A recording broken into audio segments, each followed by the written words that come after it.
I want to show you how I create story-focused monsters and how to adapt them to any tabletop role-playing game you want. Okay, here's the deal. I'm an art guy, not a numbers guy. I like rolling dice, but if I have to do too much math or juggle too many numbers, my brain just starts to shut off. So when it comes to creating monsters and interesting combat encounters, I get a little bit overwhelmed when I have to think about hit points and armor class and attack bonuses and wisdom scores and all of that stuff. But I have come up with a really cool way of simplifying the process so it's more about the monster's story than it is about the numbers that makes a challenging TTRPG encounter. Let me show you a few examples. This is my new adventure called Dragontown and the Darkness Below. It's on Kickstarter right now, and it's got tons of unique monsters in this book. Of course, there's the standard stuff like skeletons and zombies and slimes, but there's also giant corrupted pigs and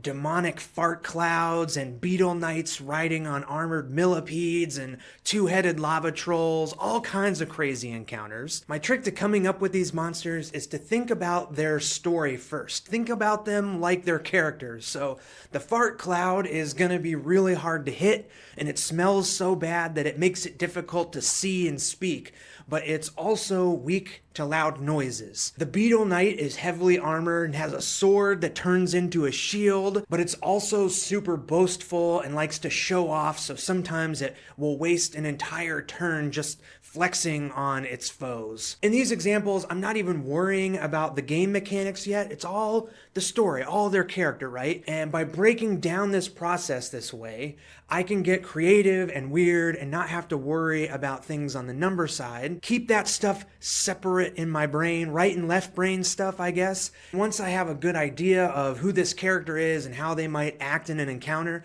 then I can go back and add mechanics to create a stat block for it. So my goal with this book was to make creatures super easy to use by giving you all the information you need to quickly adapt them to whatever fantasy tabletop role-playing game you're playing. If it's 5e or Pathfinder, Shadowdark, DCC, Tunnel Goons, or whatever, you can really easily add whatever mechanics and stats that you like using the super simple system-neutral stat block for each monster that's in this book. So I think if I show you a few more examples from inside the book, you'll get a sense of how my process works, story first, mechanics second, and hopefully it will inspire you to use that process for creating your own monsters for your own game. At the beginning of the book, I have this 2-page spread that talks about how you can get the most out of this whole adventure book. There's this section about these system neutral statistics that I use for each monster. Basically, I'm just giving each creature a 0 to 4 scale for health,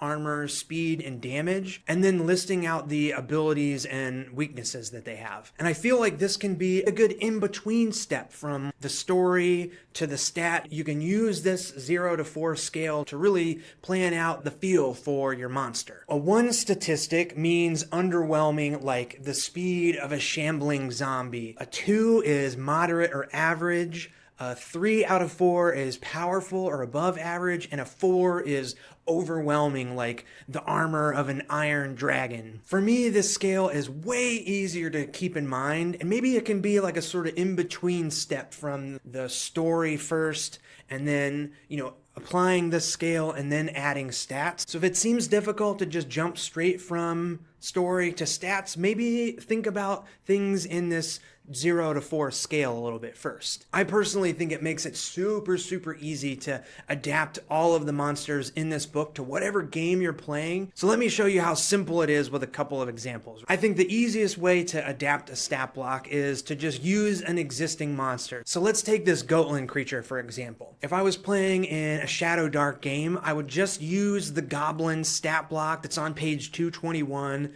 AC is 11, 5 HP, 1d4, club, attack.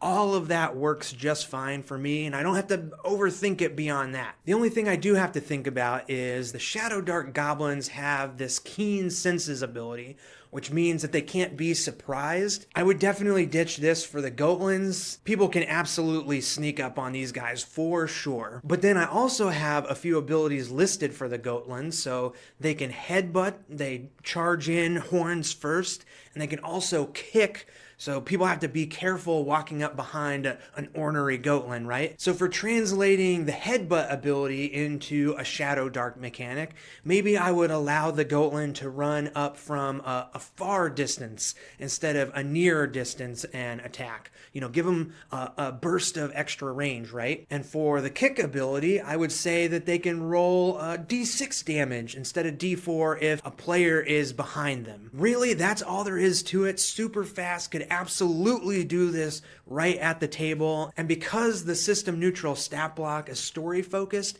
it's easy for me to interpret them into game mechanics on the fly. Now, maybe you're wondering, what do I do if there's not an easy kind of one-to-one recommendation of Goatlin to Goblin stats, right? Let me show you an example without stealing another monster's stats. Let's say I want to convert this Sludge Behemoth boss monster for my 5e game. I don't really know what to compare it to. Is it a elemental of some sort, or I don't know. First thing I'm going to do is think about what level my players are at. So if my players started at level 1 in this adventure, they've already done some quests around Dragontown and have made their way to the Malamir Castle, that means they're probably level 2. So I'm going to crack open the Dungeon Master's Guide to page 247, and there's this handy little chart that gives a good range of stats to pick from. If I have 4 level 2 players, a boss monster could be like a CR2 monster. I want to make this a really challenging fight, so I'm going to bump it up to a CR3 monster. So as it's written in the Dragontown adventure, the Sludge Behemoth has 3 out of 4 health,